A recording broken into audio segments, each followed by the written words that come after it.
As we are very much approaching the new election in 2020, we are looking at a shifting electorate. We are looking at hundreds of thousands of Latin immigrants coming in a year into the United States. And yes, the president did cut immigration, but we have to look and analyze how negatively this is affecting him. And maybe I'll ask you the question of, will Latinos help Trump? And I'll tell you what. Here we go. As you can see, if we keep all the same according to the swingometer, we are looking at a Trump loss because of demographic change, among other issues. All right, so let me explain to you how this will work. Okay, the Latino vote for Donald Trump was 28%. 28%. I'm pretty sure. What does this mean?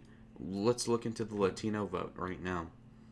As of right now, you can obviously notice, if you look at the Hispanic category, that Hispanics always have voted for Democrats, no matter what. I get that. But let's look at the margin. The lowest margin for Democrats winning the Hispanic vote was in 2004 under George W. Bush at 53%. The highest number was 67% under Obama. What does that mean? It basically means 72% under Bill Clinton. Okay, he did well with Hispanics. What does that go to show? It goes to show that he was able. There's a 20% gap in how the Latinos can vote. That means there's a high elasticity. If you look at the white vote has trended from. Let's look at the years without Perot in it, because Perot ruined it. But let's look at 2000. 54% of the whites voted for Bush, okay, compared to 67% for Richard Nixon. What does that go to show? It basically means that there's a 13% variance as to who will vote for Republicans in the white electorate. So when analyzing the numbers, you'll see that Hispanics are more willing to flip than are white people, believe it or not. So again, just notice the numbers here. Notice the numbers, okay? We could eventually flip the Hispanic vote to the Republicans, but let's just see how this works out. Also, I made a video about the black vote. The black vote, you can see it's in the 80 or 90 percentile range for Democrats, whereas Hispanics are only at the 50 to 60 really. So, for the most part, this is what we're looking at. Again, the Hispanic vote is a lot more positive than it is for the black vote, so let's keep this in mind. Here's another save I have, an artifact of history. But in 2000 and 2004, you could look that religion also counts in this race as well. Okay, Hispanics. What does this mean? It means that Hispanic Catholics do not vote Republican, period. 33% do, okay? So not good. But when you look at Protestant Hispanics, from the year 2000, Bush won 44% of Protestant Hispanics. And in 2004, he made a huge 12% increase to 56%. Now, are most Hispanics Protestant? No, but a huge amount of them are. Let's say a third of them are. The people that are assimilated tend to be Protestant, okay? Meaning that Hispanic Protestants voted 56% for Bush, and by 2016, I would assume that they were about split 50-50 for Donald Trump. So again, it just goes to show that that being, what do you mean? Oh, yeah. So look at the religion. Just look at the religion. Hispanics that are Protestant will vote Republican, or at least have a lot of availability to do so. We have to target the premier demographics, not just the recent immigrants that are Hispanic, but in particular the ones that have been here for a while, the fourth generation Texans, etc., that we may flip into our column. And if we go back to the swingometer, which will be the end all be all, if we get the Bush numbers of 44% at the peak, look at the states that'll flip. Already. Okay. As you can see here, Trump is winning. We flipped Nevada. We have Texas. We have Florida, right? Now, the black vote is going to do better this time. Instead of 8%, let's say Donald gets 13. We get Wisconsin. We get Pennsylvania. We have 312. Now, Asians are going to trend Republican this time, so let's give them 30% of Asians, a 3% increase. White college, let's say that trends slightly against Trump, right? And let's also say that the turnout for the non-college educated whites goes up a little bit.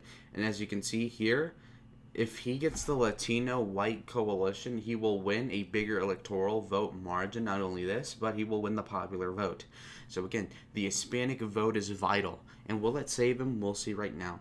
Let's say he gets 50%. Let's say Castillo futurism is true. He gets 52% of the Hispanic vote. Okay? So as you can see here, he is winning the popular vote by about 3 million. Okay? So again, he is doing well. So the Hispanic vote is absolutely vital in this election. But let's be more dour, okay?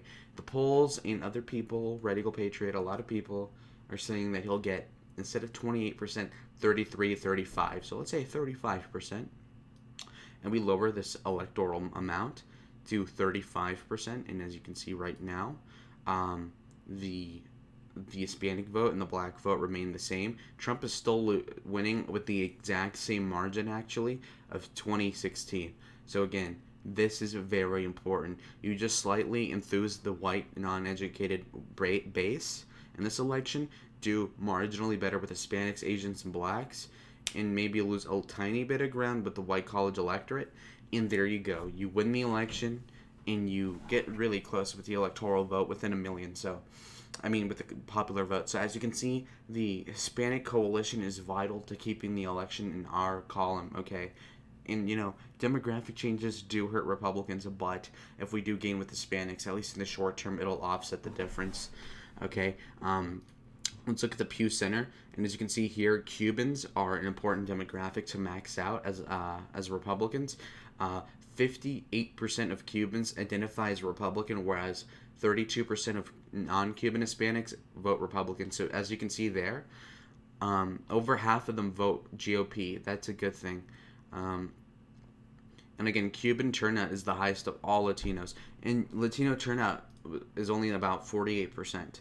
So, and this is not going to be a high turnout year. So 45% is an easy bet. So again, pretty interesting. Latinos do not turn out.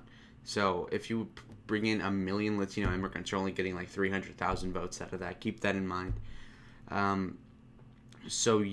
Cubans are an important demographic. The Venezuelans are another one. Refugees from socialist countries in general do vote in our direction, including Vietnamese. And again, we have Donald Trump, who at the beginning had incendiary rhetoric against the Latinos, but overall, it basically made it so that they trended in this direction because they found out he wasn't going to deport everyone, right? So again, Trump pandering to Hispanics is working. He is getting a bigger, the fraction of his vote that's going to be from Hispanics is going to increase 12% in terms of going from 28 to 35. That's 1 in 7, I think. 1 in 7, 7 divided by 100, whatever. That's like 15%. So yes, he is doing substantially better with Hispanics, much better than the proportion with the blacks, I would agree, and is a lot more useful than the black vote. Okay, just look at this. Let's say we pander to the black vote and get it to the Hispanic number, and let's get that to 35, 35, and then let's say we drop the Hispanic vote to the black vote, 8%. And then Trump loses like Arizona, he loses Florida again. So it's more important to get the Latino vote than the black vote. I'll just tell you this much, guys. So again, let's move it back to where it was, and I'll show you the more or less what the election's going to look like for Donald Trump. Okay. All right, let's move on. What else do I have here? So the question in the thesis was, will Donald Trump be saved by the Latino vote? And I'll tell you 100% he will be saved by the Latino vote. If McSally wins and if Trump wins Arizona, just blame the white suburbs for voting blue and think the Hispanics were trending red, because that's the method of voting. It'll help him. It'll be absolutely key that he increases the base of Hispanics that are voting for him in Florida and in Arizona, most importantly of all. Okay, so Hispanics matter, and they will mean Trump wins in 2020. Thank you.